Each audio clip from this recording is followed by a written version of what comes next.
ఏడుగురు మావోయిస్టుల లొంగుబాటు, ఛత్తీస్గఢ్ పోలీసుల ఎదుట సరెండర్, జార్ఖండ్ ఎన్కౌంటర్లో మావోయిస్టు మృతి అన్నటువంటి ఒక వార్త కనబడతా ఉన్నది.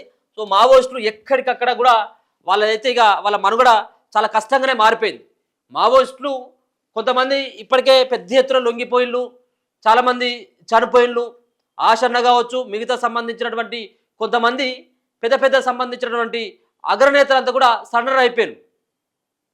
మల్లోజుల ఆశన్న లాంటి వాళ్ళు.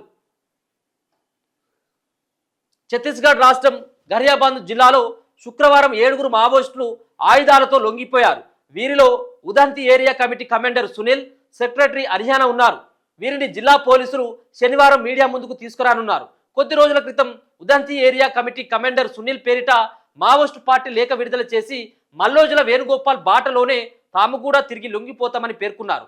ఈ నేపథ్యంలో శుక్రవారం మధ్యాహ్నం ఉదంతి అడవుల నుంచి సునీల్, అరీనా, లుద్రో, విద్య, నందిని, మల్లేష్ ఆయన బృందం సభ్యులు గిరియాబంద్ పోలీసుల ఎదుట లొంగిపోయారు. ఈ సందర్భంగా LLR-3 ఇన్సాస్ సింగిల్ షాట్ తుపాకులను అప్పగించినట్లు పోలీసులు తెలిపారు. కాగా బీజాపూర్ జిల్లా కర్రెగుట్టల్లో ఎలుగుబంటి దాడిలో ఎట్టికన్నా అనే జవాన్ గాయపడ్డారు. యాంటీ నక్సల్స్ ఆపరేషన్లో భాగంగా బలగాలు కర్రెగుట్టల్లో కుంబింగ్ చేపట్టాయి. ఈ క్రమంలో చెట్ల పొదల్లో దాక్కున్న ఎలుగుబంటి ఒక్కసారిగా ఎట్టికన్నపై దాడి చేసింది. ఆయన తేరుకునే లోపే గాయపరిచి అక్కడి నుంచి పారిపోయింది. జవాన్ కాలుకు తీవ్ర గాయమవడంతో వెంటనే హెలికాప్టర్లో రాయపూర్ ఆదేశాలకు తరలించారు. మరో ఘటనలో జార్ఖండ్ రాష్ట్రం పశ్చిమ సింగ్ భూమి జిల్లా అడవుల్లో శుక్రవారం మావోయిస్టులు పోలీసుల మధ్య కాల్పులు చోటు చేసుకున్నాయి.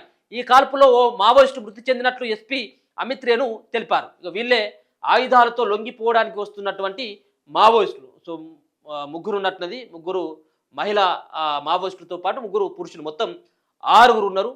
మొత్తం 7గురు, వీళ్ళు ముగ్గురు వాళ్ళు ఉన్నారు, 4గురు వీళ్ళు ఉన్నట్టు పురుషులు. సో మొత్తానికి ఆపరేషన్ కగారు ఏదైతే కేంద్రం తీసుకున్నటువంటి ఒక నిర్ణయం, మార్చి చివరి వరకు మావోయిస్టులు లేనటువంటి దేశంగా తయారు చేస్తామని చెప్పేసి అమిత్ షా ప్రకటించడం, దాని తర్వాత ఏళ్ళుగా 40 ఏళ్ళు 50 ఏళ్ల పాటు కూడా అడవిలోనే ఉన్నటువంటి నక్సలెట్లంతా కూడా ఒక పక్కన వయోభారం ఏజ్ మీద పడిపోవడం, అలాగే ఇప్పుడున్న వాళ్ళు ఏదైతే లొంగిపోయినట్టయితుంటే పునరావాసాలను కల్పిస్తాం, వాళ్ళని ఆదుకుంటాం, వాళ్ళని ఖచ్చితంగా కూడా ప్రభుత్వం నుంచి కూడా ఆర్థిక సహాయం చేస్తామని చెప్పేసి కేంద్ర ప్రభుత్వం తీసుకున్నటువంటి నిర్ణయంతో, అలాగే ఆపరేషన్ కాగారుతో కేంద్ర బలగాలను తీసుకొని వచ్చి సో ఎదురుపడ్డటువంటి మావోయిస్టులని ఏరివేతే లక్ష్యంగా చేపడుతున్నటువంటి ఆపరేషన్ కగార్ ద్వారా మా ప్రాణాలని మేము లొంగిపోతే మాత్రమే మేము ప్రాణాలు రక్షించుకుంటాం తప్పించి అడవిలో ఉండి ఆ కేంద్ర బలగాలతోటి మేము పోరాటం చేయలేదని చెప్పేసి కూడా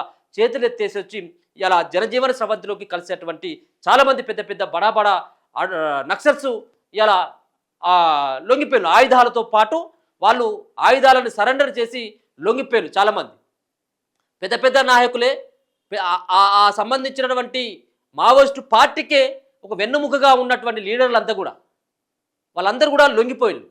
ఇక ఉన్నటువంటిది కేవలం ఒకరిద్దరు నేతలు ఉన్నారేమో, మడివి ఇడ్మా కావచ్చు, తిరుపతి లాంటి ఒకరిద్దరు నేతలు మాత్రం ఇప్పుడు మావోయిస్టు పార్టీలో ఉన్నారు.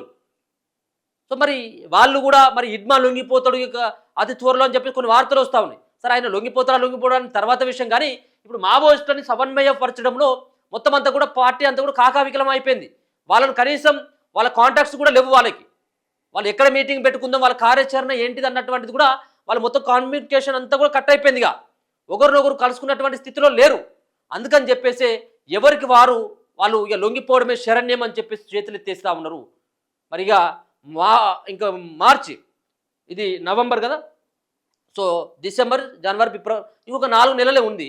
ఈ 4 నెలలు 5 నెలల ప్రాంతంలో ఇక మావోయిస్టులు ఉంటారా అంటే అది చాలా కష్టమే. ఇప్పుడు ఉన్నటువంటి పెరిగినటువంటి టెక్నాలజీని ఉపయోగించి అడవులను జల్లన పడుతున్నటువంటి చాలామంది పోలీసులు, కేంద్ర బలగాలు అవన్నీ కూడా ఒక పక్కన ఇక పాత తుపాకులను పట్టుకొని చాలినటువంటి బలగాలతోటి వాళ్ళ మీద పోరాటం చేసేటువంటి సాహసం ఇప్పుడున్నటువంటి మావోయిస్టు పార్టీ చేస్తుందని అయితే ఖచ్చితంగా లేదు. వాళ్ళకి లొంగిపోవడమే శరణ్యం, ఇక అడవిని నమ్ముకున్నాం, ఇక అడవిలోనే ప్రాణాలు కోల్పోతాము, చివరి వరకు ఉంటామని చెప్పేసి అనుకున్నటువంటి వాళ్ళకి వాళ్ళకైతే ఇక చేసేదైతే ఏమీ లేదు. వాళ్ళైతే మావోయిస్టు పార్టీ పెట్టినటువంటి ఏదైతే చర్చలు చేయండి మాతో అని చెప్పేసి పెట్టినటువంటి డిమాండ్ని వాళ్ళు ఓపెన్గా తిరస్కరిస్తూ ఉన్నారు. కేంద్రం ఓపెన్గా తిరస్కరిస్తుంది. ఎట్టి పరిస్థితుల్లో మీతోటి మేము చర్చలు జరపడానికి అసలు కుదరనే కుదరదని చెప్పేసి కూడా కేంద్ర ప్రభుత్వం తేల్చి చెప్తా ఉన్నది. ఇక మరి ఇంకేంటిదిగా లొంగిపోవాలి, లేకపోయినట్లయితే ఉంటే చచ్చిపోవాలి. ఇప్పుడు మావోయిస్టుల ముందు ఉన్నటువంటి రెండు ఆప్షన్స్, లొంగిపోతే లొంగిపోవాలి, లొంగిపోకపోతే చచ్చిపోవాలి. సో ఇది మాత్రమే ఉంది ఇప్పుడు.